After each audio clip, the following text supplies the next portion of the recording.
আল্লাহর ওলি জাম্বুইদ রহমতুল্লাহ আলাই, ওনার বাড়ি হলো বাগদাদ শরীফ। দরেকন কোথায়? হ্যাঁ, খুব খেয়াল করবেন, বাগদাদ। বড় পীর আব্দুল কাদের জিলানির বাড়িও কিন্তু বাগদাদ।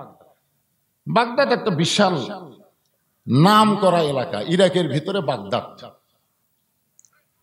হযরত আলী রাদিয়াল্লাহু শুয়ে আছে ওই বাগদাদের মধ্যে। দরেকন সুবহানাল্লাহ। তো জাম্বিদ রহমতুল্লাহ আলাই বাগদাদ থেকে ঘোড়ার পিঠে চড়ে মক্কা মদিনার দিকে রওনা দিয়েছে। বাগদাদ থেকে মক্কা মদিনা হলো উত্তর দিকে, খুব খেয়াল করবেন কোন দিকে। উনি ঘোড়ার পিঠে চড়ে মক্কা মদিনার দিকে রওনা দিলেন, কারণ তখনকার সবচাইতে দ্রুতগামী যানবাহনের নাম হলো ঘোড়া। ওই সময় সবচাইতে দ্রুতগামী যানবাহনের নাম কি? একটু হোহা করা লাগবে। ওরস বুঝবেন না? ওরস শুনবেন না আপনারা? ওরস রাত 1টা পর্যন্ত ওয়াজ হবে, মাঝখানে কিছু ফাঁকা থাকবে, ফজরের পরে তবরক দিবি নাকি কন? আপনার দ্বারা ওয়াজ শুনবেন, বাড়িতে ঘুম পাড়বেন, আর যে শালারা ওয়াজ শুনবি ওরা এসে তবরক করবি। এই তো ওরস নাকি? এটাই ওরস। আপনারা আমার ওয়াজ শুনে বাড়িতে ঘুমাবেন, আর ফজরের পরে দিবি তবরক। যারা ঘুম পাড়ছে ওরা খাবি, আর যারা চেতন থাকছে এরা পাবি না। আজকে এখানে এটা শোনার পরে আমার মাথা তখন থেকে ঘুরতেছে, এ ওরসের ব্যাখ্যা আজকে মারাই লাগবে। তোর কোন কথা ঠিক কিনা?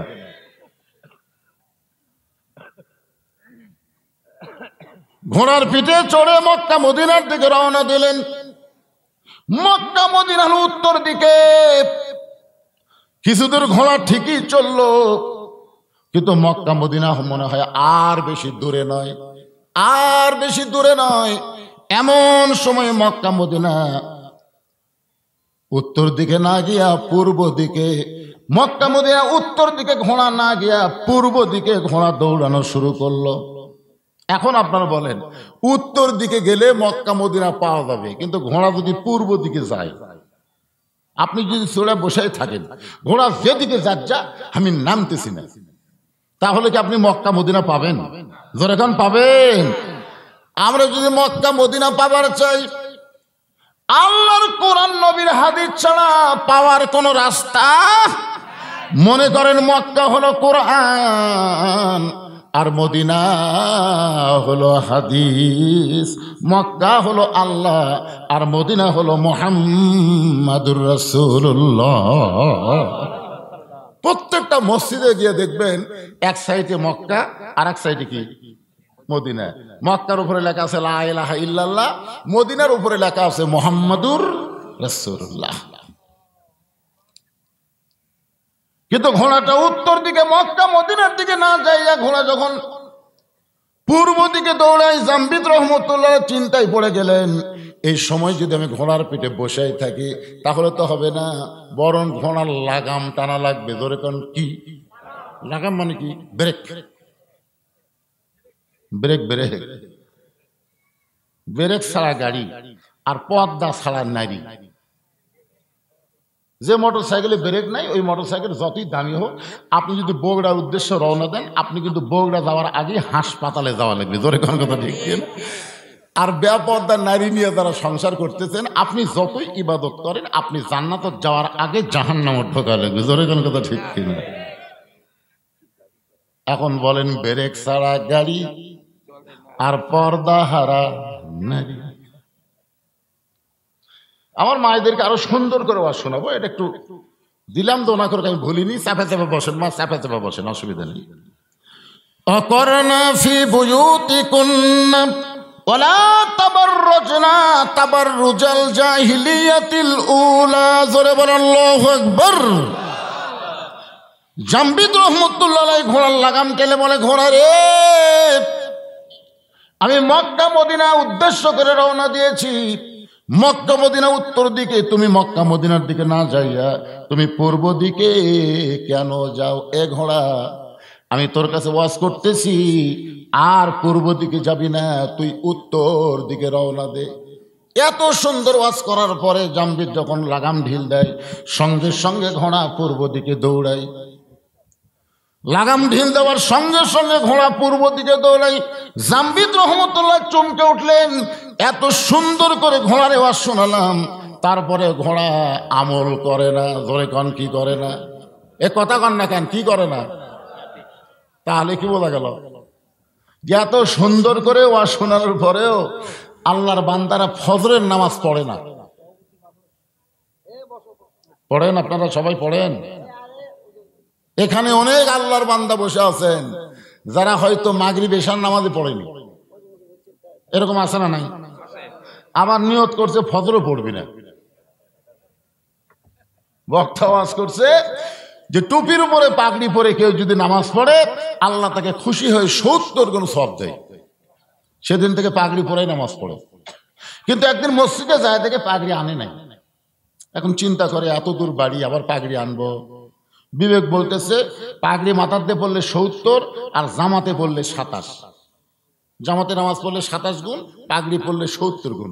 কোনটা ধরবি, কোনটা ছাড়বি, কোনটা ধরবি, কোনটা ছাড়বি? মন বলতেছে 70 ধর। ইচ্ছা করে নামাজের জামাত বাদ দিচ্ছে, ইচ্ছা করে। সবাই যখন জামাতে নামাজ পড়ে বাড়িতে গেছে, ও তখন মসজিদের মধ্যে ঢুকে এক টানে লুঙ্গি খুলিছে। এক টানে লুঙ্গি খুলে ওটা আড়াই ভাজতে মাথা 3 পেঁয়াজ দিয়ে রুকুর থেকে সেজদাত গেছে। ইতিমধ্যে এক মুসল্লি মসজিদের মধ্যে ঢুকাই কয় সর্বনাশ, জীবনে বহু নামাজে দেখলাম, এরকম ন্যাংটা তো দেখি নাই। ন্যাংটা বাবার দরবারেতে কেউ ফিরে না খালি হাতে। এই শালা তাহিরি এই ন্যাংটা বাবা খেলেও গজল করে। কোন কথা দেখে না, পাশাই মারছে থাবা। ওই লাভ দুটো বললাম আরে মারলি কেন ভাই? বলে মারার কারণ লুঙ্গি। তোমার চোখ নাই লুঙ্গি আমার মাথায়? এই পাগল, পরনের লুঙ্গি মাথায় কেন? বলে সওয়াবের আশায়। পাগড়ি পরে মাথার নামাজ পড়লে 70 গুণ সওয়াব হয়। লোকটা বলে পাগল, পাগড়ি পরা হলো সুন্নত আর লুঙ্গি পরা হলো ফরজ। পাগড়ি পরা কি আর লুঙ্গি পরা কি? ওয়াজ শোনা হলো মুস্তাহাব আর এশার নামাজ পড়া হলো ফরজ। এশার নামাজ বাদ দিয়া যারা ওয়াজ শুনতেছে তারা লুঙ্গি খুলিয়া মাথায় পাগড়ি পরিছে। আমার সঙ্গে সকলে একটু বলা লাগবে, বলতে পারবে না ভাইজান? যারা বলবে না মনে করেন তারা এশা পড়ে নাই, না পড়া ওয়াজ শুনতেছে। আর যারা বলবেন আল্লাহ তাআলা তাদের এশা কবুল করুক, জোরে কোন আমিন। তাহলে সবাই আমার সঙ্গে বলেন, এশার নামাজ বাদ দিয়া যারা ওয়াজ শুনতেছে তারা লুঙ্গি খুলিয়া মাথায় পাগড়ি পরেছে।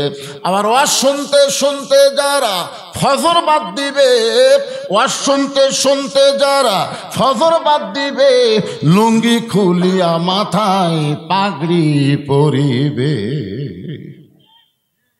যেই মাত্র লাগাম ঢিল দেয় ঘোড়া আবার পূর্ব দিকে দৌড়ায়। জাম্বি চিন্তা করে ওয়াজ করে যখন কাম হলো না, ওয়াজের পরে আওয়াজ আসে না নাই? তিনি ঘোড়ার পিঠ থেকে নামলেন। ঘোড়ার পিঠ থেকে নাইমা মক্কা মদিনার দিকে টেনে টেনে ঘোড়াকে নিয়ে যাবেন। ঘোড়ার পিঠে চড়ে যখন যাওয়া হবে না, তাই বলে ঘোড়া ছাড়া তো আমি যাব না। এবার নিচে নামার পরে ঘোড়াকে টানা যখন শুরু করলেন, সঙ্গে সঙ্গে ঘোড়া শুয়ে পড়ছে। দাঁড়ানো ঘোড়াকে 2 ধাপ সামনে টাইনা নিয়ে যায়। যে ঘোড়া শুয়ে পড়ে তারে টাইনা কোনো লাভ? জোরে বলেন।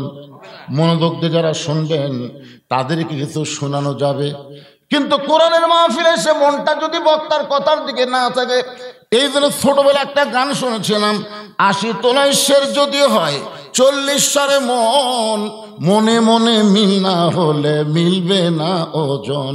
বক্তার কথা আর শ্রোতার মন এই দুইটা যদি এক না হয় তাহলে ওয়াজ বুঝতে কিন্তু কষ্ট হবে। জোরে কোন কথা ঠিক না? আল্লাহর জামবিদ রহমতুল্লাহ চিন্তায় পড়ে গেলেন, এই ঘোড়ার পিঠে চড়ে মক্কা মদিনায় যাবার চাইলাম, ঘোড়া আমাকে মক্কা মদিনায় নিয়ে যাবে না। ঘোড়ার টাইনা টাইনা মক্কা মদিনায় নিয়ে যাবার চাইলাম, ঘোড়া আমার সঙ্গে যখন যাবে না তাহলে খামাখা। ইন্নামা আমওয়ালুকুম আওলাদুকুম ফিতনা। আল্লাহ বলেছেন সম্পদ আর সন্তান হলো তোমাদের বিপদের কারণ। যত সম্পদ দুনিয়াতে আল্লাহ দিয়েছে তার মধ্যে একটা সম্পদের নাম হলো ঘোড়া। দরকার নাম কি? আল্লাহ বলতেছেন সম্পদ আর সন্তান তোমাদের সবচাইতে বড় বিপদের কারণ। এই সম্পদের কারণে অনেক মানুষ জাহান্নামে যাবে, আবার সন্তানের কারণে অনেক বাবা মা জাহান্নামী হবে। জোরে কোন কথা ঠিক কি না? আজকে আপনি কেমন ভাব আপনি কেমন বেটা জন্ম দিলেন যে আপনার বেটা কোরআনের মাহফিল বাদ দিয়ে মেলাত ঘুরতেছে? দোয়া দরুদ পড়ে জন্ম দেননি তো, হিচ্ছুকে গলা ধরে পালে ফেলে দিয়ে কাম করছেন কি? শালা মানুষ হবে কোরআনের মাহফিল বাদ দিয়ে মেলার মধ্যে ঘুরবি? কথা কর না কেন ভাই, কথা কর না কেন? মুসলমানের বাচ্চা হয়ে তুমি আল্লাহর কোরআনের মাহফিল বাদ দিয়ে মেলার মধ্যে ঘোরো, তোমার লজ্জা করে না? ওই ব্যক্তি হলো সবচাইতে বড় দুর্নীতিবাজ। ওই ব্যক্তির কোনো নীতিই নাই যে আল্লাহর কোরআনের মাহফিল বাদ দেয় মেলার মধ্যে ঘোরে। জোরে কোন কথা ঠিক কিনা? আর এত রাত্রে, রাত 11:30 পার হয়ে গেছে, এত রাত্রে রাস্তা ঘোরা ভালো মানুষের বাচ্চারা ঘোরে না, চোর ডাকাতেরাই ঘোরে। জোরে কোন কথা কন না কেন? এত রাত্রে রাস্তা কারা ঘোরে? অন্যদিন ঘুরলে তাও না, একটা কথা আছে, আজকে কোরআনের মাহফিলের দিন, আরে জান্নাতের বাগান লাগছে এখানে, আর ওরা জাহান্নামের মধ্যে ঘুরতেছে। একটু মনোযোগ দিয়ে শুনবেন। জামবিদ রহমতুল্লাহ ঘোড়ার মহব্বত কলিজা থেকে বের করে দিয়ে মক্কা মদিনার দিকে হেঁটে হেঁটে রওনা দিয়েছে। আপনি বলেন টার্গেট ঠিক হওয়া লাগবে, দরকার হলে হেঁটে যাবো, অসুবিধা আছে? কথা কন না কেন? লং মার্চ, ঢাকা মার্চ ডাক দিল না 5 তারিখে, 6 তারিখে কিন্তু ডাকছিল, চিন্তা করলো না 6 তারিখে ডাকছি, এদিকে হাসিনা সাইজ ধরে দরকার নাই, একদিন আগে গাড়ি যদি না চলে হাঁটে যাবো রে। কথা কন না কেন? ওরা কিন্তু সব ক্যামেরা ট্যামেরাতে দেখছে, ও বাবারে পিঁপড়া যেরকম আসে ওইরকম দল বান্ধে আসতেছে। এমনি সেনাবাহিনী প্রধান এমনি কইছে 45 মিনিট টাইম দেওয়া হলো, এরই মধ্যে যাওয়া লাগবে, কারণ যে হারে আসতেছে গাড়ি নিয়ে আসতেছে, গাড়ি নিয়ে হেঁটে হেঁটে পা আল্লাহ এমনি দেয়নি ভাই। অনেক মুরব্বী আগে হেঁটে হেঁটে হজ করছে। তোরে কোন কথা ঠিক কিনা? ওরা হলো হাজি রে, এরাই হলো হাজি। আর এখন বেটাক সব সম্পত্তি দিয়ে বেটিক ফাঁকি দিছে, ফাঁকি দিয়ে ওই একেবারে 11টা পাতল লিছে, 11টা পাতল লিয়ে খালি ওই জামরাত ফেরেশতা কয় আল্লাহ বড় শয়তান, শত শয়তানের ঢাল মারতেছে। সব সম্পত্তি বেটাক বেটিক যে বাপ ফাঁকি দিছে ওই মানুষ আছে, ওই আবার মক্কার যা শয়তান মারতেছে। এরে পাগলা তুই কি মাররে? তুই বড় শয়তানের বাপ। কথা কন না কেন ভাইজান? মন খারাপ করতেছেন? আচ্ছা, আপনার কি কোনো বক্তব্য দিবেন? শুনবেন? আলহামদুলিল্লাহ, খালি ভালো নয়, একদম মজিয়া দেবে। আল্লাহ হেঁটে হেঁটে যখন রওনা দিলেন, এমন সময় মন বলতেছে জামবিদ, এত সুন্দর ঘোড়ার পিঠে চড়ে মক্কা মদিনায় যাবার চাইলি, সেই ঘোড়া তোকে যখন মক্কা মদিনা নিয়ে যাবে না, তুই ঘোড়ার লাগাম টানলে ঘোড়া তোমার সঙ্গেও যাব না। একটা বার কি ঘাড় কাত করে দেখা যায় না ঘোড়া কি করতেছে? ইলা জিহাদিল কাবাতি শরীফাতে আল্লাহ। মন বলতেছে কাবার দিকে তো মুখ করে খাড়া হইল রে, তোর 2000 টাকার জুতা যে সাইডে থুসু, দেখ তো জুতা, মানে জুতাও দেখতেছে, নামাজও পড়তেছে। হবে হবে তো মনে করতেছে সবাই যখন জামাতে চলে গেছে, ই একলাই যখন জোহরের 4 রাকাত সুন্নত পড়তেছে, দেখে ওর জুতা কুটি, তো যাই দেখে ওর পাশে কাঠের বাক্সের জুতা। তোর মনে করতেছে কেবল 1 রাকাত হচ্ছে, এখনো 3 রাকাত আছে, এই 3 রাকাত শেষ করতে আমি 7 মাথা পার হব। এই মনে করে চোর যেই জুতায় হাত দিছে খস করে করছে। তখন বলতেছে কে রে ভাই, তুই কাবার দিকে মুখ করে নামাজ পড়তেছিস? তখন বলতেছে না ভাই, ইলা জিহাতুল কাবা ওয়া জুতা, খালি কাবা লয় তো আমার জুতাও রাখা লাগবে, আবার কাবাও ধরা লাগবে। জোরে কোন হবে? জামবিদের মন বলতেছে এত সুন্দর ঘোড়া, যে ঘোড়ার পিঠে চড়ে তুই মক্কা মদিনায় যাবি, সেই ঘোড়া তোকে টেনে নিয়ে যাবার চাই, তাও গেল না। পিছনে বসে আছে, একটা বার তাকায় দেখতো ঘোড়া কি খাড়া হলো না শুয়েই থাকলো। জামবিদ রহমতুল্লাহ বলেন আল্লাহ, ওই ঘোড়ার মহব্বত কলিজা থেকে বের করে দিয়ে আমি হেঁটে হেঁটে মক্কা মদিনার দিকে রওনা দিব, একটা বার ঘোড়ার দিকে তাকাবো না। এই মনে করে জোরে জোরে যখন পা মারতেছে, এমন সময় ঘোড়া দাঁড়িয়ে গেছে, ঘোড়া দাঁড়িয়ে থাকে নাই, দৌড়ে গিয়ে জাম্বিদের পিছনের কাপড় এমন ভাবে ঘোড়া কামড়ে ধরেছে। 6টা মানুষের দেহে যে শক্তি থাকে তার চাইতে বেশি শক্তি হলো একটা ঘোড়ার দেহে। জাম্বিদ হেঁটে হেঁটে মক্কা মদিনায় যাবার চায়, কিন্তু ঘোড়া পিছনের কাপড় কামড়ে ধরে জাম্বিদকে টেনে টেনে পূর্ব দিকে যায়। জাম্বিদ কয় ক্যারে ঘোড়ার পিঠে চড়ে মক্কা মদিনায় যাবো, ঘোড়া নিয়ে যাবে না। ঘোড়ারে টানলাম, ঘোড়া আমার সঙ্গে যাবে না। আমি একলা যাবার চাই, তারপরে ঘোড়া যাবার দিবে না। এই ঘোড়ার মধ্যে ঢুকলো কি? ইত্তাকু ফিরাসাতাল মুমিনিনা ফাইন্নাহু ইয়ানজুরু বিনুরিল্লাহ। এতক্ষণ জাম্বিদ খালি 2 চোখ দিয়ে দেখছে, এবার 2 চোখ বন্ধ করে অন্তরের দিকে তাকায় দেখে। এতক্ষণ ধরে ঘোড়া যে কাজগুলো করতেছে এগুলো ঘোড়ার ইচ্ছায় নয়, এগুলো হচ্ছে আল্লাহ মালিকের ইচ্ছা। সুবহানাল্লাহ, ধরে কন। 2 চোখ দিয়ে দেখলে ঘোড়া খারাপ, কিন্তু ইয়ানজুরু বিনুরিল্লাহ 2 চোখ বন্ধ করে যখন নূরের চোখ দিয়ে তাকায় দেখে যে ঘোড়া যা কিছু করতেছে ঘোড়া নিজে করতেছে না।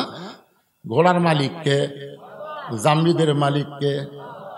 আল্লাহ জাম্বিদ ঘোড়ার পিঠে চললেন, দেখি ঘোড়া কোথায় নিয়ে যায়। আল্লাহ কেন মক্কা মদিনায় যাবার না দিয়ে আল্লাহ আমারে কোথায় নিয়ে যাবে? ঘোড়ার পিঠে যখন চললেন, ঘোড়া চলতে চলতে চলতে চলতে রোম দেশ। জোরে কোন কোন দেশ? এই আমার সঙ্গে তো জোরে বলেন কোন দেশ? এই রোম দেশের বর্ডারে এসে ঘোড়া দাঁড়াচ্ছে। বর্ডার সঙ্গে সঙ্গে 6-7 জন সৈন্য জাম্বিদের দিকে তাকায় আছে। জাম্বিদ জোড়হাত করে বলতেছে, ভাইজান আমার কোনো দোষ নেই, আমি মক্কা মদিনায় যাব, কিন্তু ঘোড়া আমাকে এই পর্যন্ত টানে আনছে ভাই, আমার কোনো দোষ নেই। কারণ মক্কা মদিনায় যাওয়ার ভিসা আছে, কিন্তু এই দেশের যাওয়া।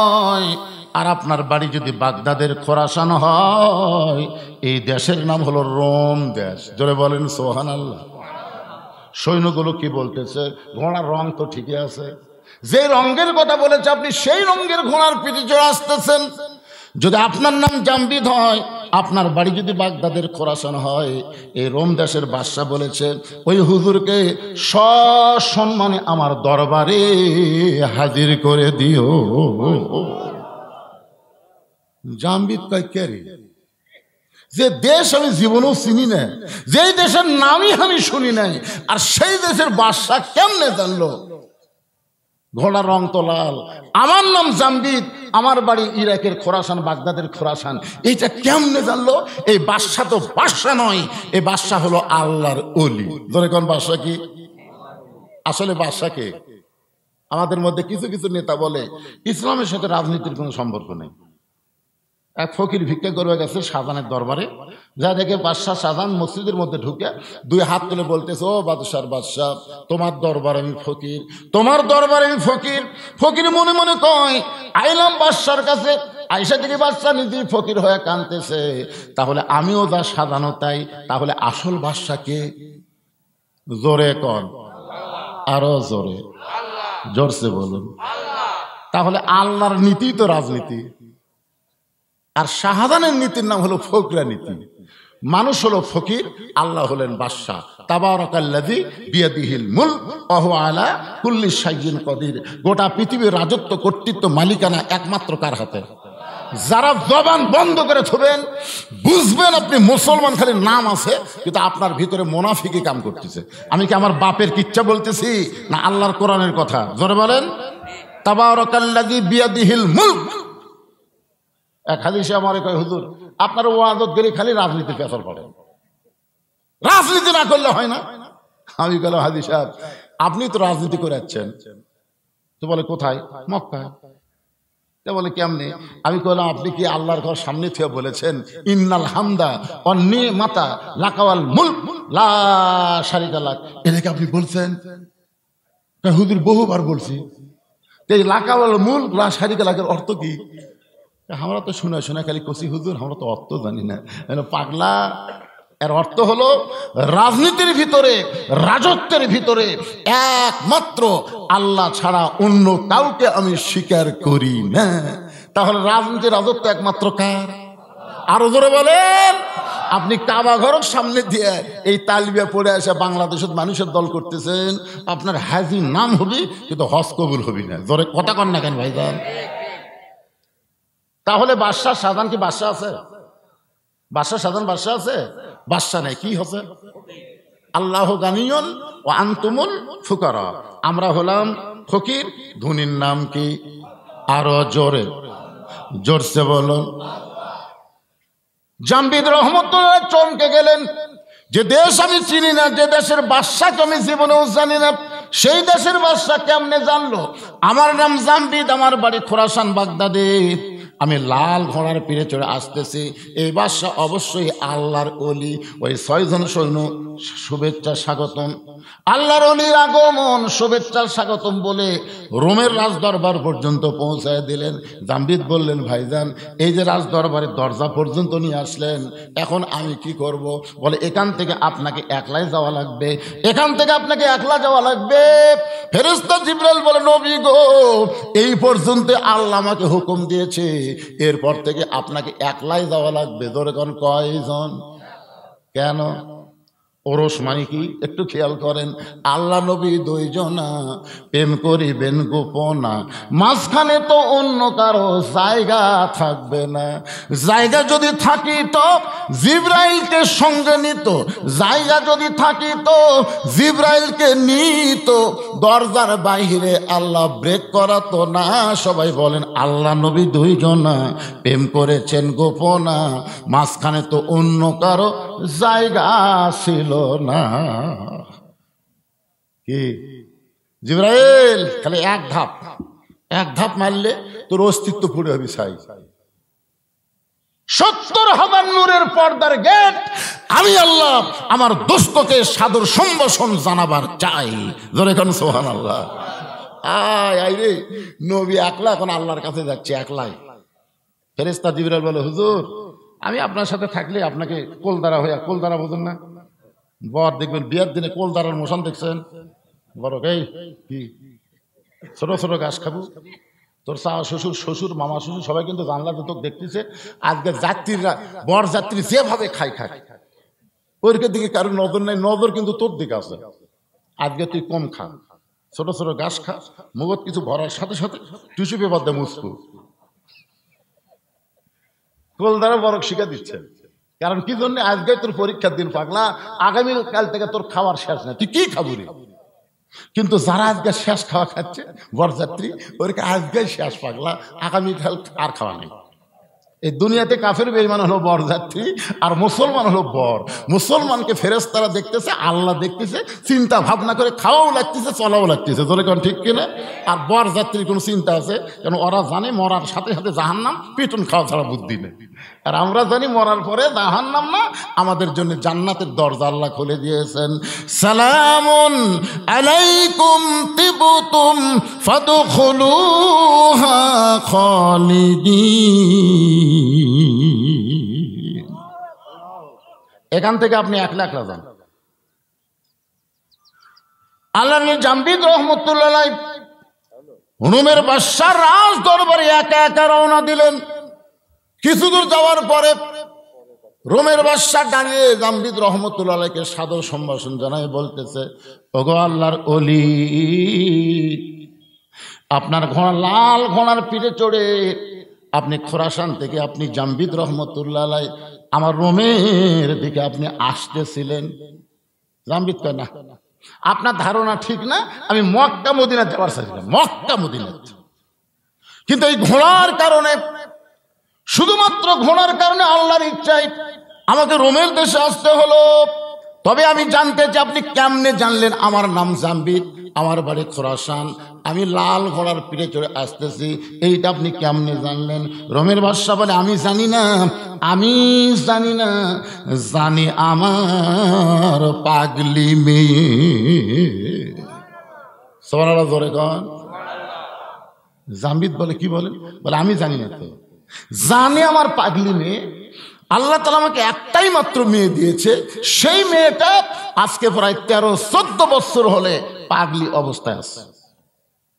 দুনিয়ার কোনো আলো পছন্দ করে না, দুনিয়ার কোনো খাওয়া পছন্দ করে না, দুনিয়ার কোনো মানুষ পছন্দ করে না, একা একা একটা বন্দি ঘরে থাকে।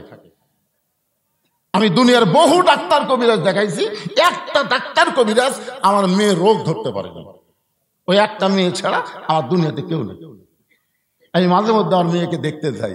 আমি গতকাল গেছিলাম দেখতে, যাই দিকে ঘরের দরজাটা বন্ধ, একটা জানালার পাল্লা খোলা, ওই জানালার পাল্লা দিয়ে আমি ভিতর দিকে তাকাবার চাই, কিন্তু অন্ধকারে আমার মেয়েটাকে আমি দেখতে পাই না।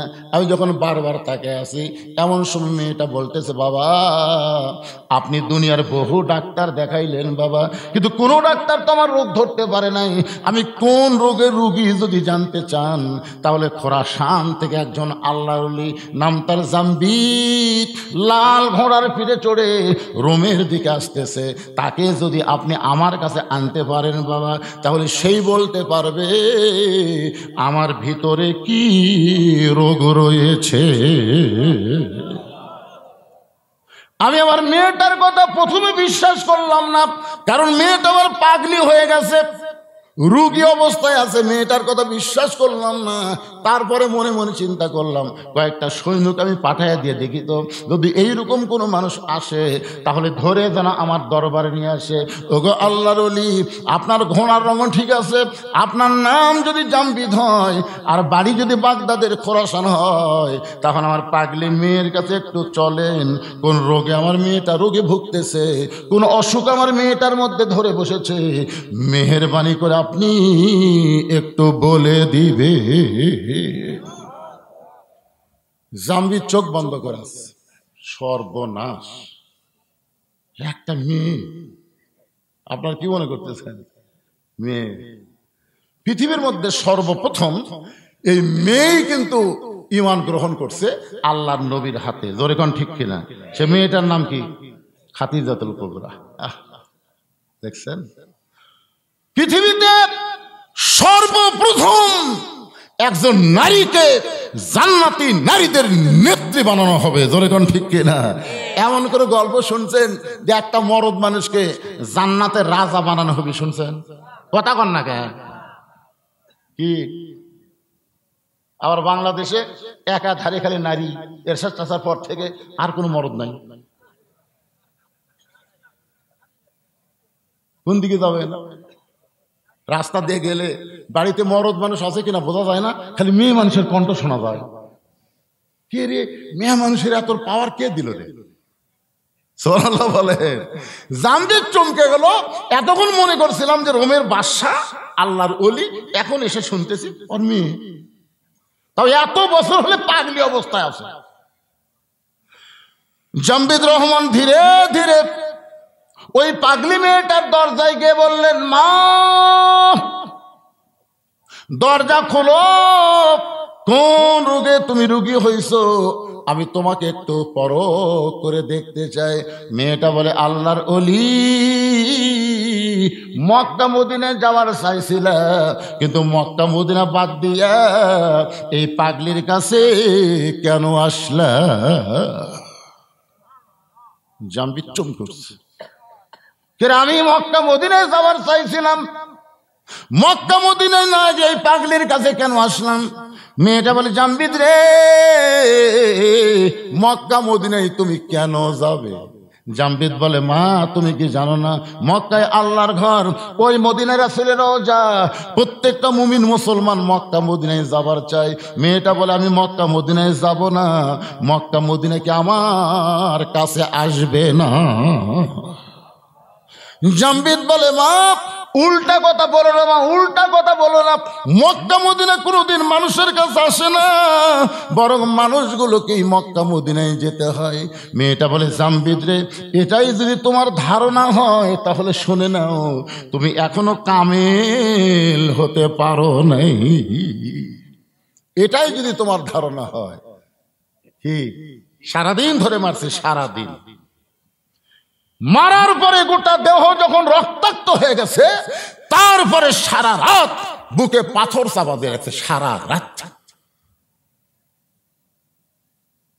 আবু জেহেল বলতেছে যে পাথর বেলালের বুকে চাপা দিছি, এ পাথর তো আমাদের সুস্থ মানুষের বুকে দেওয়া মাত্র মরবে, আর এক সারাদিন মারার পরে তো আহত হয়ে গেছে, এত ওজনের পাথর চাপা দিলে মরে যাবে। সকালবেলা লাশ তোমরা টেনে নিয়ে যায় আব্দুল্লাহর এতিম পোলার সামনে দিয়ে আসো, আমাদের গোলামকে মুসলমান বানালে আমরা তার অবস্থা এমনি করে দিব। এই কথা বলে আবু জেহেল যখন চলে গেছে বাড়িতে, সকালবেলায় কতগুলো কাফের যুবক বেলালের লাশ নিতে আইসা দেখে বেলালের বুকের পাথর নিঃশ্বাসের সঙ্গে উঠতেছে আর ডাবতেছে। পারাকাই কেড়ে চাপা দিলি মরবি, আর সেই লোকটার নিঃশ্বাসে এত পাওয়া। এই নিঃশ্বাস কি সাধারণ নিঃশ্বাস? এই নিঃশ্বাস হলো ইমানদারের নিঃশ্বাস। জোরে কোন ঠিক কি না? কি জেলের মধ্যে নিয়ে থেকে, জেলের থেকে নিয়ে যা তুমি হাসপাতালে হত্যা করবা? 13 বছর অন্যায় ভাবে হুজুরকে জেল দিলে, এত তোমার খায়শ মিটল না। তুমি জেল থেকে বের করে মিথ্যা নাটক করে তুমি হুজুরকে হাসপাতালে হত্যা করবা। আপনারা বলেন তো হুজুরের নিঃশ্বাস নাই? যখন আসে না নাই? আপনার কি ওই ভিডিও দেখছেন উনি যখন হাসপাতালে বেডের উপর বসে আছেন? দেখছেন? একটু মনোযোগ দিয়ে শুনবেন। যুবকের এক দৌড় নেতার কাছে, নেতা আপনি বলেছিলেন পাথর চাপা দিলেই মরে যাবে, আসেন মরে নাই, বরং নিঃশ্বাসের সঙ্গে পাথর উঠতেছে আর ডাবতেছে। আবু জেহেল ওতবা সাইবা দৌড়ে এসে দেখে বেলালের জবান থেকে আল্লাহ আল্লাহ আল্লাহ আহাদ আহাদ উচ্চারণ হচ্ছে। কুলহু আল্লাহু আহাদ, পড়েন কুলহু আল্লাহু আহাদ আল্লাহুস সামাদ লাম ইয়ালিদ ওয়া লাম ইউলাদ ওয়ালাম ইয়াকুল লাহু কুফুয়ান আহাদ। আবু জেহেল বলতেছে জিহ্বা টেনে বের করো।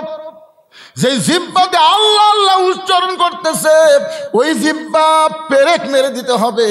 বেলালের মুখের মধ্যে হাতটা দিয়া জিহ্বা টেনে বের করে ওই জিহ্বার মধ্যে 6টা বাউল কাটা ঢুকাই দিলেন।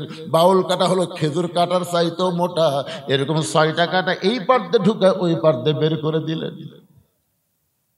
এরপরেও হযরত বেলালের জিহ্বা দিয়ে রক্ত বের হয়, রক্তের মধ্যে ফুটি বলতেছে আল্লাহ আল্লাহ আল্লাহ আল্লাহ আল্লাহ আল্লাহ। এরপরেও আল্লাহর জিকির যখন বন্ধ হয় না, কে যেন বলল আবু বকর গভীর রাত্রে যেই বেলাল নবীর কাছে ঈমান গ্রহণ করছে সেই বেলালকে মারতে মারতে মারতে মারতে বেলালের জিহ্বা টেনে বের করে জিহ্বার মধ্যে পেরেক মারছে।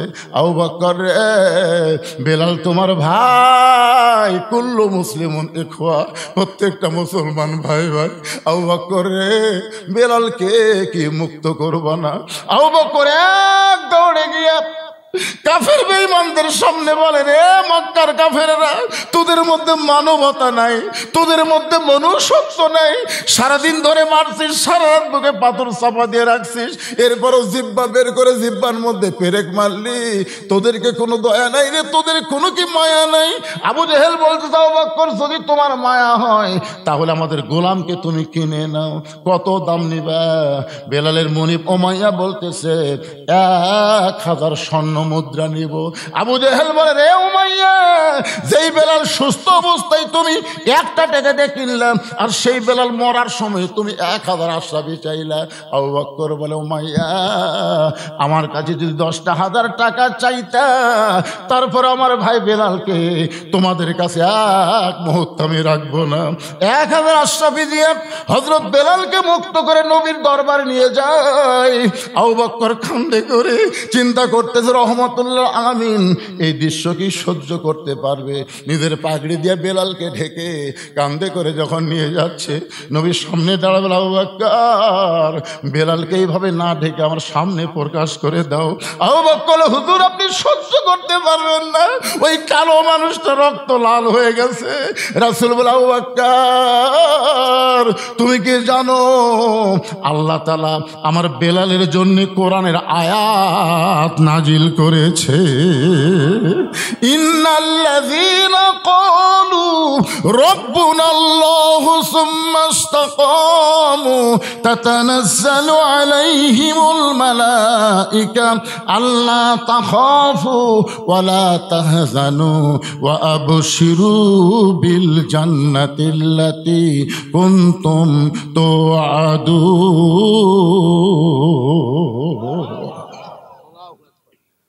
হযরত আবু বকর আস্তে করে বেলালকে নিজের কাঁধ থেকে নামালেন।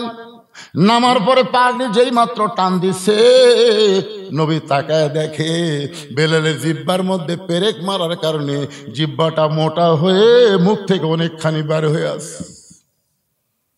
আল্লাহ রাসূল হামাগুড়ি দিয়ে বসলেন।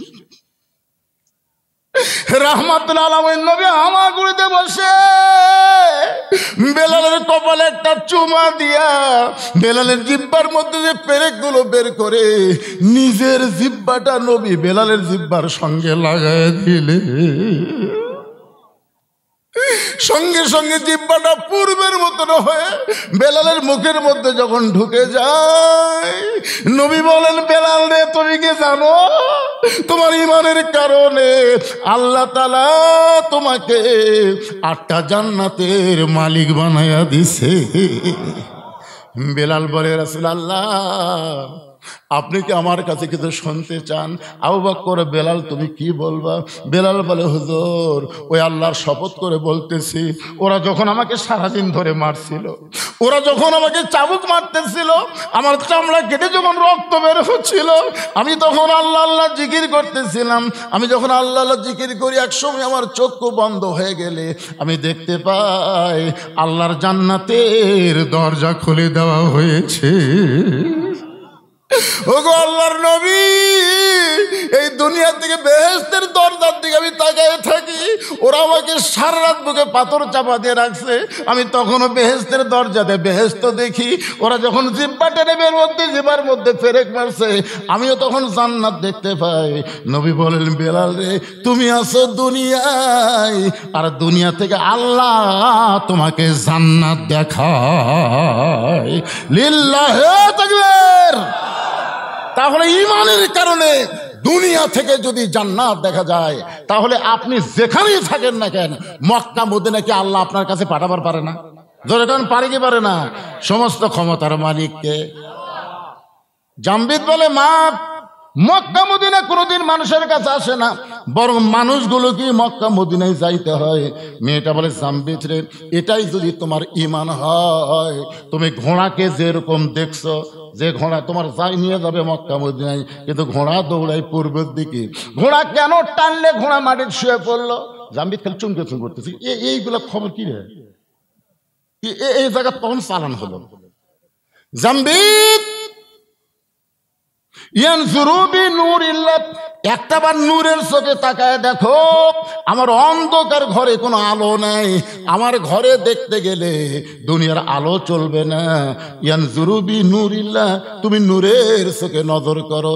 জামবিদ চোখ বন্ধ করে তাকায় দেখে, মেয়েটার ডান পাশে কাবা আর বাম পাশে স্বয়ং আল্লাহর নবী বসে আছে। লিল্লাহি তাকবীর।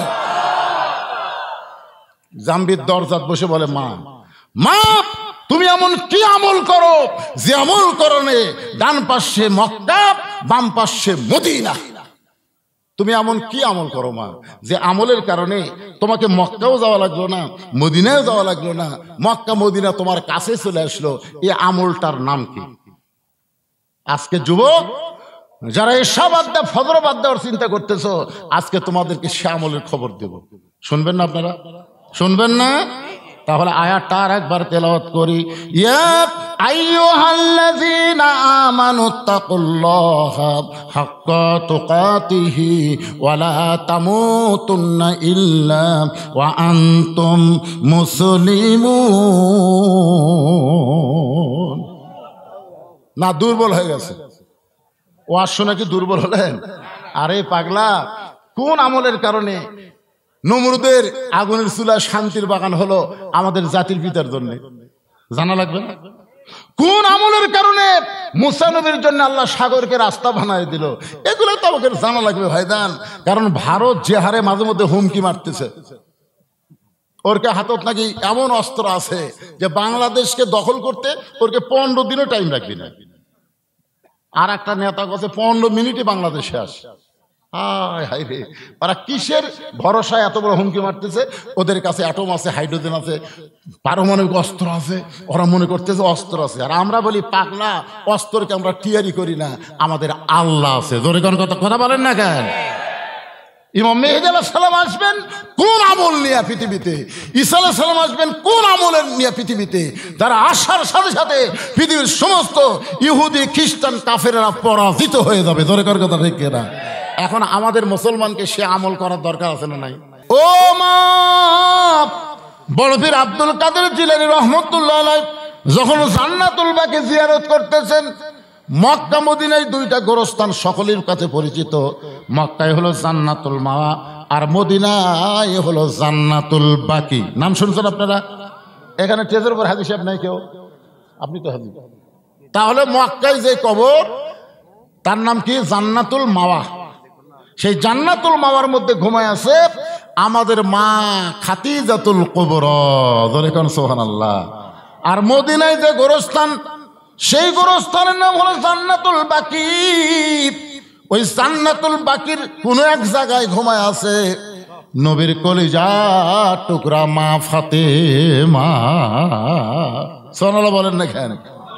আব্দুল কাদের জিলানী রহমতুল্লাহ আলাইহি ওই জান্নাতুল বাকি যখন জিয়ারত করতেছেন, জান্নাতুল বাকি জিয়ারত করা হলো ভাগ্যের ব্যাপার। কারণ জান্নাতুল বাকির মধ্যে কম পক্ষে 10,000 সাহাবী ঘুমায় আছে। সুবহানাল্লাহ কন না কেন? কত হাজার? আমাদের গোটা বাংলাদেশ মিলেও একটা সাহাবী নেই। আমাদের গোটা বাংলাদেশে কোনো সাহাবী আছে? কোনো সাহাবী নেই। 2 জন আসছিল ওই নদী পথে চিটাগাং দিয়ে, তারা ফিরে চলে গেছে। 2 জন সাহাবী আসছিল, একটা জাবের ইবনে হুযাফা আর একটা নবীর মামা সাদ ইবনে আবি ওয়াক্কাস। এই 2 জন কিন্তু এসে ওনারা এখন চীনে যায়, ওনাদের কবর চীনে হয়েছে, কিন্তু আমাদের বাংলাদেশে হয়নি। বাইজিদ বোস্তামির মাজারও কিন্তু বাংলাদেশে নাই। আমি ওখানে গিয়ে দেখছি বাইজিদ বোস্তামি ওখানে কিছুদিন বসে ছিলেন। বাইজিদ বোস্তামির দরগা আছে, আর মাজার হলো ইরাকের বাগদাদে। সুবহানাল্লাহ বলেন। যেগুলো আছে অধিকাংশই কি? 2টা জগতে আল্লাহ আমাদের পক্ষে, এটা আমরা বিশ্বাস করছি। একটা হলো রুহের জগৎ, একটা হলো দুনিয়ার জগৎ, আর একটা জগৎ আমাদের সামনে আছে। মনে আছে আপনাদের? মনে করছে 66-তে পাস তো করছি। পাস করলে আপনি জান্নাত পাবেন পাগলা, কিন্তু 33 না পাওয়ার কারণে যে কমপক্ষে 100-150 বছর জাহান্নামে থাকা লাগবে, সেটা কি করবেন? সেই জন্য আমি বলছি গোল্ডেন A+ পায়া বিনা হিসাবে আমরা জান্নাতি হব। জোরে কোন কথা ঠিক কিনা? মনে নাই। মেয়েটা বলে জানবি কোন আমলের কারণে আল্লাহর কাবা নবীর রওজা আমার পাশে? যদি তুমি জানতে চাও তাহলে শোনো। আপনারা এই কথাও কিন্তু আমি বলেছি কি আমল, ঠিক না? সে আমল শুনবেন না আপনারা? হ্যাঁ ভাইজান, আমরা আইসি কিন্তু শুনলাম চলে গেলাম, এটা নাম ইসলামী ঈমান নয়। আল্লাহ কোরআনে বলেছেন স্বামী না, শুনতে হবে। ও তাই না, এটাকে আমল করার নিয়তে, গ্রহণ করার নিয়তে শ্রবণ করা লাগবে। খালি শোনা গেলাম, শোনা গেলাম, বকাল্লা বকে গেলাম, হয়ে গেল নাকি? না, আমরা যারা বক্তা আমাকেও ঠেলা আছে। আল্লাহ কোরআনে বলেছেন লিমা তাকুলু মা লা তাফালুন। যে বক্তা ওয়াজ করে আমল করে না, ওই মুনাফিক বক্তাকে দিয়া আল্লাহ জাহান্নাম আগে উদ্বোধন করবে। জোরে কোন কথা ঠিক কথা বলেন? আগে জাহান্নামের উদ্বোধন হবে আলেম দিয়ে, আবার জান্নাতের উদ্বোধন হবে আলেম দিয়ে। এক ছেলে এসে হুজুরকে বলে, হুজুর আমার বাড়ি তো অনেক দূর ব্রিজ দিয়ে ঘুরে তারপর আপনার কাছে আসতে হয় কোরআন শরীফ শিক্ষা করার জন্য। তো হুজুর ওই ব্রিজ দিয়ে ঘুরে আসতে আমার খুবই সময় লাগে, কষ্ট হয়। এমন কিছু দোয়া আছে যে দোয়া পাঠ করলে নদী পার হওয়া যায়? তো পীর সাহেব তো মনে মনে চিন্তা করছে, এই পাগলা, এর দোয়া দেখুন দিন নদী পার হওয়া যায়। তো বলছে বিসমিল্লাহ করে চোখ বন্ধ করবি, যা। মনে করছে বিসমিল্লাহ করে চোখ বন্ধ করে পানির মধ্যে ডুবা গেলে আর নামবি না। ধরে কথা ঠিক না? তো পীর সাহেব যে কথা কইছে, ওই ছেলেটা বড়টা ইমানের সাথে বিশ্বাস করছে যে বিসমিল্লাহ কয়ে চোখ বন্ধ করে পা দিলি যদি নদী পার হওয়া যায়, তো খামাখা ওই ব্রিজ দিয়ে ঘোরার দরকার আছে? হুজুর কিন্তু ঠাট্টার স্থলে বলেছে, ছাত্র কিন্তু বিশ্বাসে গ্রহণ করছে। এখন যা নদীর পাড়ে যায় বিসমিল্লাহ বলে চোখ বন্ধ করে পা দিছে, চোখ খুলে দেখে ওই পারে চলে গেছে। সুবহানাল্লাহ লাগেন, পার করার মালিককে পার হয়ে গেছে। এভাবে প্রত্যেকদিন যাওয়া আসা করে। যখন ছেলেটা 5-7 পারা কোরআন হেফজ করছে, তখন ছেলের মা বলতেছে, যেই কামেল বুজুর্গের কারণে তোর ব্রিজ ছাড়া নদী পার হওয়া পারিস, সে হুজুরকে একদিন দাওয়াত করতো, আমি একটু প্রাণ ভরে হুজুরকে খাওয়াতে চাই, এত বড় আল্লাহর ওলি। তো ছাত্র এখন বলছে, হুজুর আজকে দুপুর বেলায় আমার মা আপনাকে দাওয়াত দিচ্ছে। তো হুজুরা কিন্তু দাওয়াত পালে খুব খুশি, জোরে কোন কথা ঠিক কিনা? এর আগেও আপনাদের বলেছি যে ডাক্তারের বইয়ের কোনোদিন সিজার লাগে না, বড় ডাক্তারের বইয়ের কি লাগে না, সিজার লাগে না। মৌলবীর বাড়িতে কোনোদিন মিলাদ হয় না, পীরের বউ কোনোদিন মুরিদ হয় না, জোরে কোন কথা ঠিক কিনা? এই তিনটা না খেয়াল করবেন। বড় ডাক্তারের বউ সিজার করে না, কারণ সিজার করলে মায়েরও ক্ষতি, বাচ্চারও ক্ষতি। আর মৌলানাদের বাড়িতে কোনোদিন মিলাদ হয় না, মৌলানা খালি খাওয়ায় না, ঠিক কিনা? আর 3 নম্বর হলো পীরের বউ কোনোদিন মুরিদ হয় না। আপনাকে এলাকার যত পীর আছে খোঁজলা দেখবেন, বউ মুরিদ হয়নি, কারণ বউ জানে আমার পীর সাহেব মাঝে মধ্যে মুরিদের বইয়ের দিকে চোখ মারে, এই লুচ্চার হাতে মুরিদ হয়ে কি হবি রে, জান। তাছাড়া আবার বসে যাবেন, যা পারবেন না, ক্লান্ত হয়ে গেছে। তা আলহামদুলিল্লাহ, যে কথা বলতেছি একটু খেয়াল করেন ভাই, জান বিরক্ত হচ্ছেন না? কোন আমল ওরস, আর একটা হলো 33, ধরে কোন ঠিক কিনা? 66 পাসি খালি 33, এই 33টা পালি বিনা হিসাবে আমরা সবাই জান্নাতি, বলেন সুবহানাল্লাহ। তো এখন হুজুরকে বলতেছে, হুজুর আজকে দুপুরবেলা আমার মা আপনাকে দাওয়াত দিছে। পীর সাহেব তো সেই খুশি, ঠিক আছে বাবা, তোমাকে আজকে 8 ঘন্টা আগে ছুটি দিয়ে আমি তোমার মায়ের বাড়িতে যাব, খাবার। এখন ছাত্র হুজুরকে লিয়ে যাচ্ছে নদীর দিকে। হুজুরকে কেড়ে পাগলা, এদিকে নৌকা আছে না, ব্রিজ আছে না, তুই এদিকে এখন নিয়ে যাস কেড়ে পাগলা? যেখানে নৌকা আছে, যেখানে ব্রিজ আছে সেখানে চল। বলে না হুজুর, আমি তো নৌকা ব্রিজ ছাড়াই যাই। নৌকা ব্রিজ ছাড়াই তুই যাস? হ্যাঁ, কয়েক বছর আগে কইছিল না, তখন থেকে তোই কামি করতেছি। আসেন হুজুর, হাত ধরে লিয়ে দেয়, বিসমিল্লাহ কয়ে নদীর পা দিছে, চোখ বন্ধ করে ওই পার গেছে। চোখ খুলে দেখে পিসা উঠে দাঁড়ায় আছে। হুজুর আসেন, বিসমিল্লাহ কয়ে চোখ বন্ধ করে পা দেন। পিসা বিসমিল্লাহ আউযুবিল্লাহ বিসমিল্লাহ কয়ে পা দিতে ঘপ করে হাঁটু মধ্যে ডুবে গেছে। তার মানে কি বুঝতেছেন? বকাউল্লাহ বকে গেছে, বকাউল্লাহ আমল করে নাই, আর সোনাউল্লাহ আমল করে জান্নাতি হয়ে যায়। ধরে কোন কথা ঠিক কথা বলেন? হ্যাঁ, এই জন্য ভাইজান একটু মনোযোগ দিয়ে শুনতে হবে। কোন আমলের কারণে মক্কা মদিনা তার কাছে? আল্লাহর একজন বান্দা রবি ইবনে সুলাইমান এবার হজ করতে যাবে।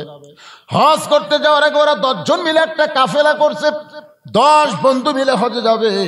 হজে যাওয়ার আগে মানুষ কিন্তু সবাইকে একটু দাওয়াত দেয়, একটু বলে ভাইজান আমার জন্য দোয়া করো, আমি সুন্দরভাবে হজ যেন পালন করতে পারি। এরকম দোয়াটাও চাই না? যেরকম চাই কি চায় না? অনেকে মানুষকে জানানোর জন্য দোয়া চায়, আমি তো হজ করে যাচ্ছি, এটা তো কাউকে জানান দরকার। দেখবেন কত লোক কিন্তু হজ করে আসে, কেউ জানি না যে হাজি, বলতে ভাই আরাফার ময়দানে সেই কেউ শুনবার কথা, আরে শয়তান পাথর মারতে তার ঠেলা ঠেলি ভাই, মানে ওই যে হজ করছে এটা মানুষকে জানাচ্ছে। আল্লাহ কয় রে, আমল গোপন না করে প্রকাশ করলি তোর খালি নামের আগে হাজি হলো, কিন্তু হাজি কবুল হলো না। কথা কোন ঠিক কিনা? রবি ইবনে সুলাইমান এক বন্ধুর বাড়িতে দোয়া চাইয়া গভীর রাত্রে বাড়ির দিকে আসতেছেন। আসার সময়টাকে রাস্তার পাশে কে যেন কি করতেছে, রবি ইবনে সুলাইমান ভালো করে দেখার জন্য একটু নিকটে গিয়ে তাকায় দেখেন একটা মহিলা মরা গাদার গা থেকে গোস্ত কাটতেছে, আর ওই গোস্তটা টোপলা বানতেছে। গাধা খাওয়া হারাম, গাধা খাওয়া হারাম, আর মরা গাদার গোস্ত। রবি ইবনে সুলাইমান চিন্তা করে এইটা কেমন মেয়ে, রাতের বেলা মরা গাদার গোস্ত কাটতেছে, হয়তো কোনো হোটেলে সাপ্লাই দিবে। মনের মধ্যে সন্দেহ করে মেয়েটা যখন গোস্তের টোপলা নিয়ে রওনা দেয়, রবি ইবনে সুলাইমান নিজের বাড়ির দিকে না গিয়া ওই মেয়েটার পিছনে পিছনে রওনা দেয়। মেয়েটা একটা ভাঙ্গা বাড়ির মধ্যে ঢোকার সঙ্গে সঙ্গে দুইটা মেয়ে মা মা বলে কাঁদতেছে। মা বলতেছে, মা আর কান্দা লাগবে না, আল্লাহর নিয়ামত গোশত পাইছি, এই গোশত সিদ্ধ করে তোমরা খাও আর আল্লাহর শুকরিয়া আদায় করো। রবি ইবনে সুলাইমান চমকে গেল। একে তো গাধা খাওয়া হারাম, তারপরে মরা গাধার গোশত নিজের মেয়েদেরকে মা দিয়ে বলতে সিদ্ধ করে খাওয়া, আল্লাহর শুকরিয়া আদায় করো। মেয়েটা খুশি হয়ে যখন দুইটা মেয়ে গোশতের টোপলা নেয়, এমন সময় রবি ইবনে সুলাইমান বলে, মা তুমি কেমন মা? তুমি তোমার ক্ষুধার্ত মেয়েদেরকে মরা গাধার গোশতের টোপলা দিলে, ও মা তুমি কেমন মা? মা বলতেছে, পথিক এই গভীর রাত্রে আমার বাড়ির ধার দিয়ে চলে যাচ্ছ, চলে যাও, আমার দিকে তোমার তাকান লাগবে না।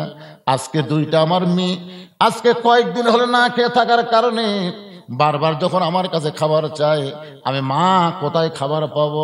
আমার স্বামী কয়েক বছর আগে দুনিয়া থেকে বিদায় হয়ে গিয়েছে, আমি একজন বিধবা নারী, দুইটা যুবতী মেয়েকে কি করব?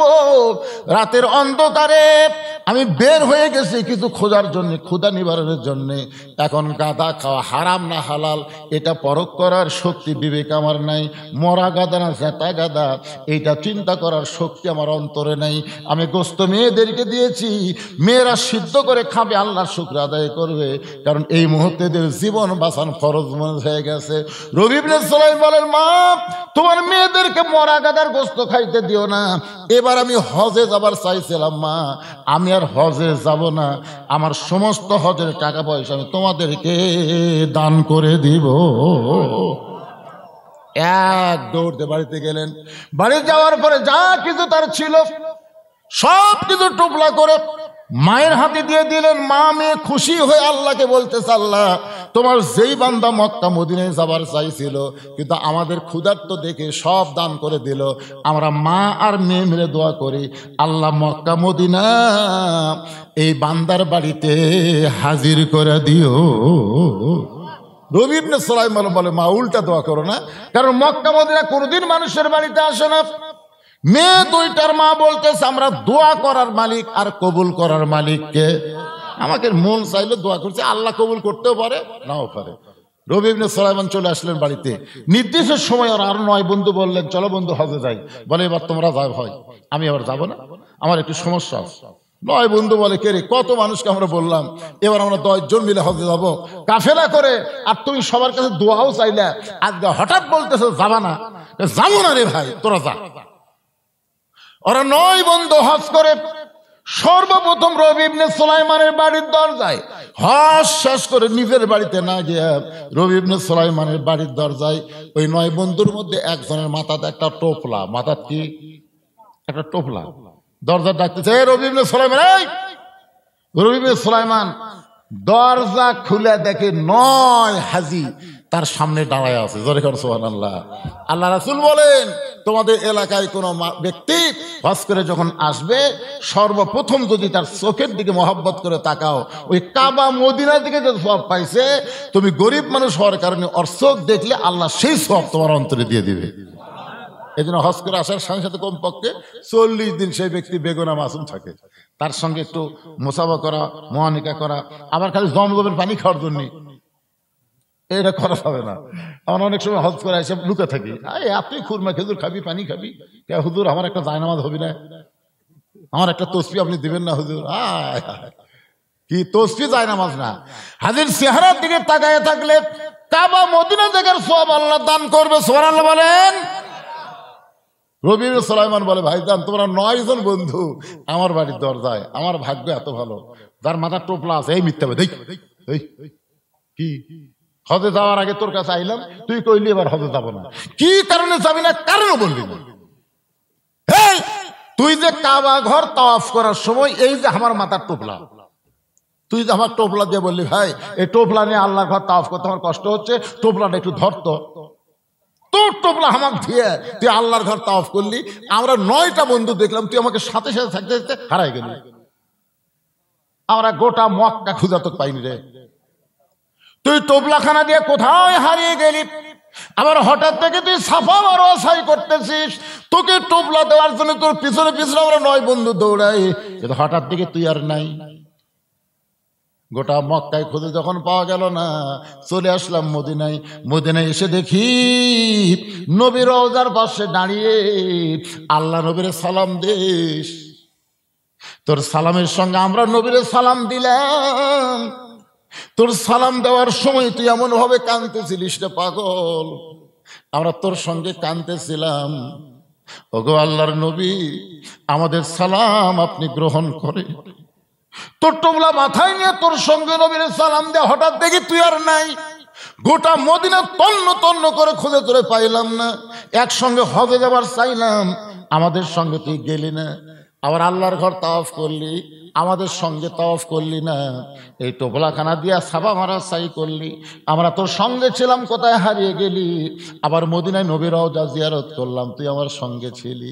আরে শয়তান, তোর টোপলা আমারে জানায় দিয়ে আবার আমাদেরকে ফাঁকি দিয়ে সবার আগে বাড়িতে এসে দরজা বন্ধ করে বসে আছিস। তোর টোপলা তুই এখন ফেরত নে। মাথার টোপলা যখন রবি ইবনে সুলাইমানকে ফেরত দেয়, রবি ইবনে সুলাইমান কান্দে, বলে ও বন্ধুরা, আমি হজে যাইনি ভাই, আমি আল্লাহর শপথ করে বলতেছি, আমি এবার হজে যাইনি ভাই, আমি যাইনি ভাই। 9টা বন্ধু বলে মুনাফিক, একসঙ্গে যাবার চাইছিলাম, তুই গেলি না। আবার আমাদের ফাঁকিতে আগে বাড়িতে এসে দরজা বন্ধ করলি, তোর সঙ্গে আর আমাদের কোনো বন্ধুত্ব নাই। রবি ইবনে সুলাইমান টোপলাখানা বুকের মধ্যে নিয়ে কাঁদতে কাঁদতে বেহুশ হয়ে পড়ে যায়। আল্লাহ, জীবনে এমন কি খারাপি করলাম যে খারাপের কারণে 9টা হাজি আমার মুনাফিক বলে গালি দিয়ে গেল। কাঁদতে কাঁদতে যখন বেহুশ হয়ে যায়, ওই বেহুশ অবস্থায় দেখতে পায় আল্লাহর নবী রবি ইবনে সুলাইমানের ঘরের মধ্যে হাজির হয়ে গেছে। নবী ডাকতে বলে, রে রবি ইবনে সুলাইমান, তোমার 9টা বন্ধু মিথ্যা বলে নাই বাবা, তোমার 9টা বন্ধু মিথ্যা বলে নাই। ওই এতিম অনাথকে তোমার হজের সমুদয় সম্পদ দান করার কারণে আল্লাহ তোমার প্রতি এত খুশি হয়ে গেছে, একটা ফেরেশতাকে রবি ইবনে সুলাইমানের সুরতে আল্লাহ তোমার নামে হজ করায় আনিছে। এ রবি ইবনে সুলাইমান, ওই ফেরেশতাকে আল্লাহ তোমার সুরতে সাফা মারওয়া সাই করে নিছে। ওই ফেরেশতাকে তোমার সুরত দিয়া আমি নবীর রওজা জিয়ারত করায় নিছে।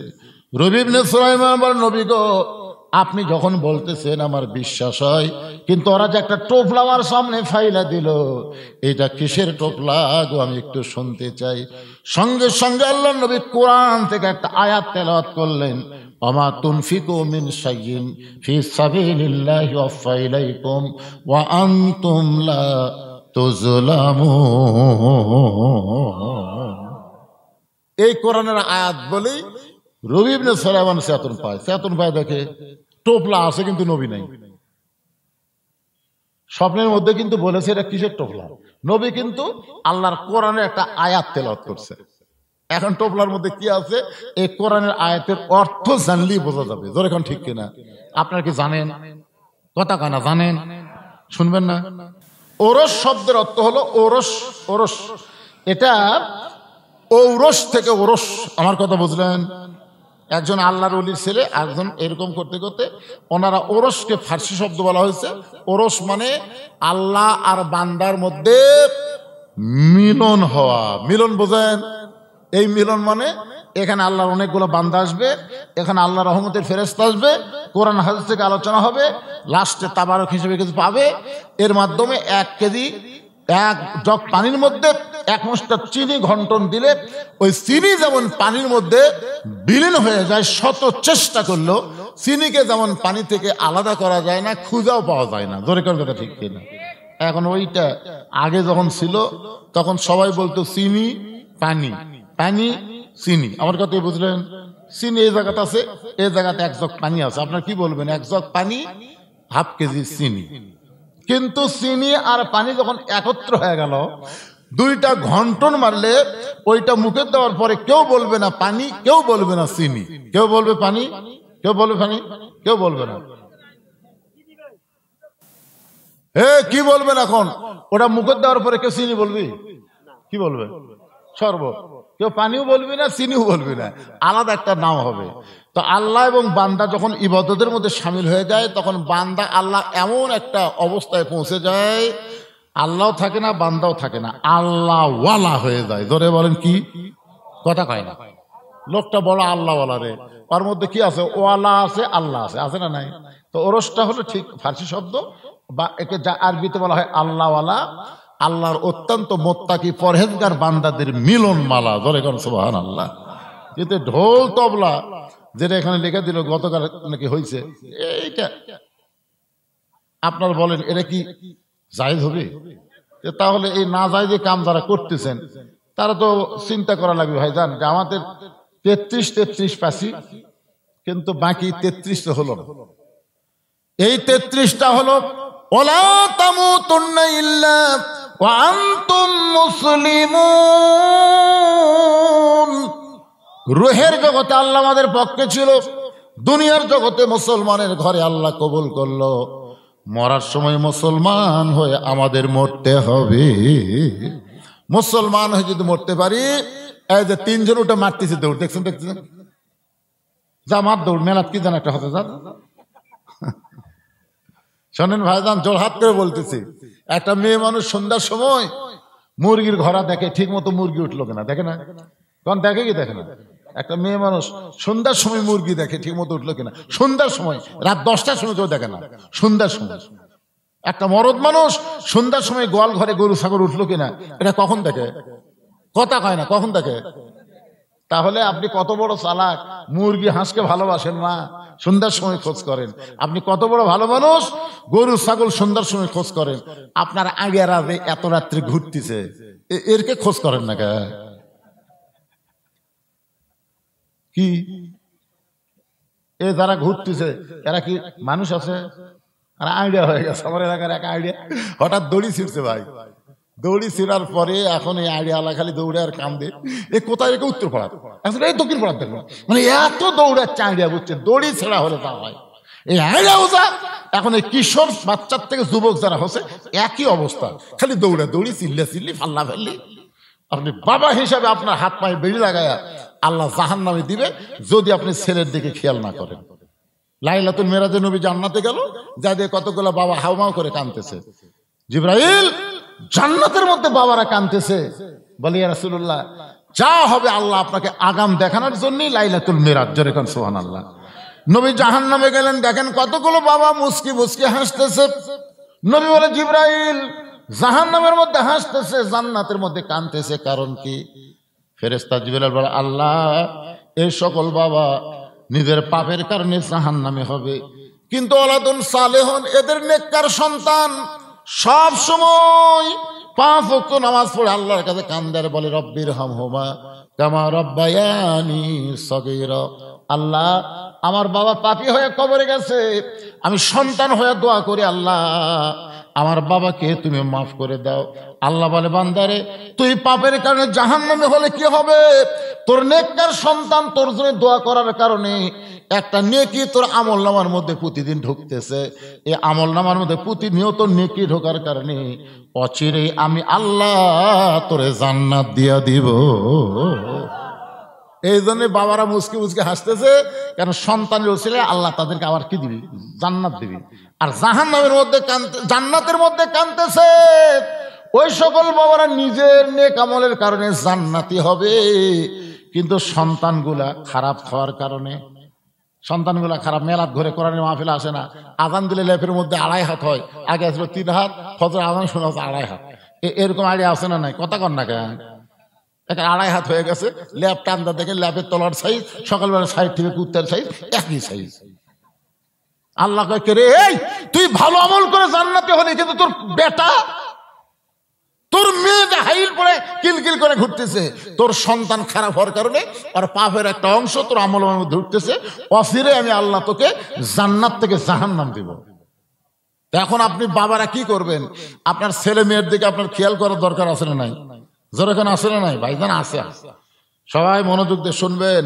কো আনফুসাকুম আহলিকুম নার, জাহান্নামের আগুন থেকে বাঁচতে গেলে একলা বাঁচলে হবে না, আহাল পরিবার নিয়ে আমাদেরকে বাঁচতে হবে।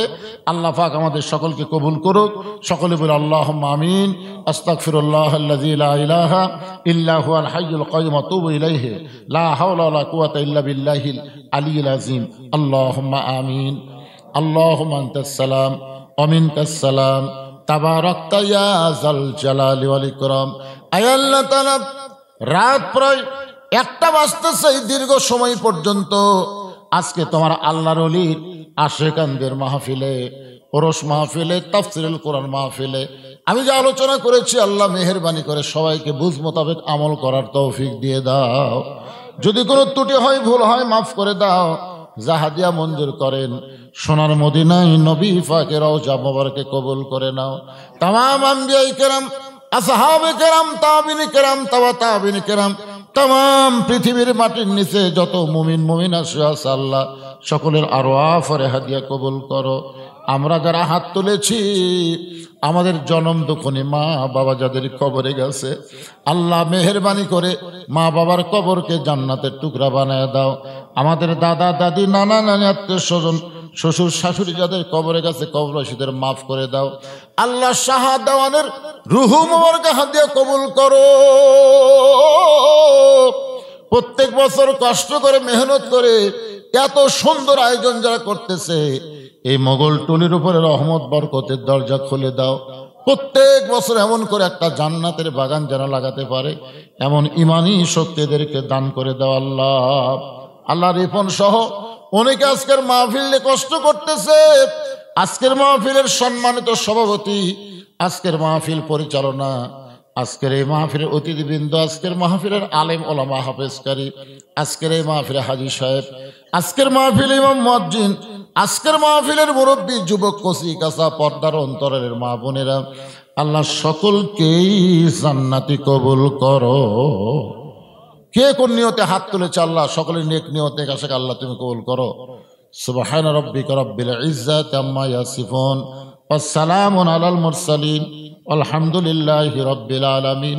ওয়াজাল আখিরাতি কালিমাতুন ইনদাল মাউতি। সকলে পড়েন লা ইলাহা ইল্লাল্লাহু মুহাম্মাদুর রাসূলুল্লাহ সাল্লাল্লাহু আলাইহি সাল্লাম।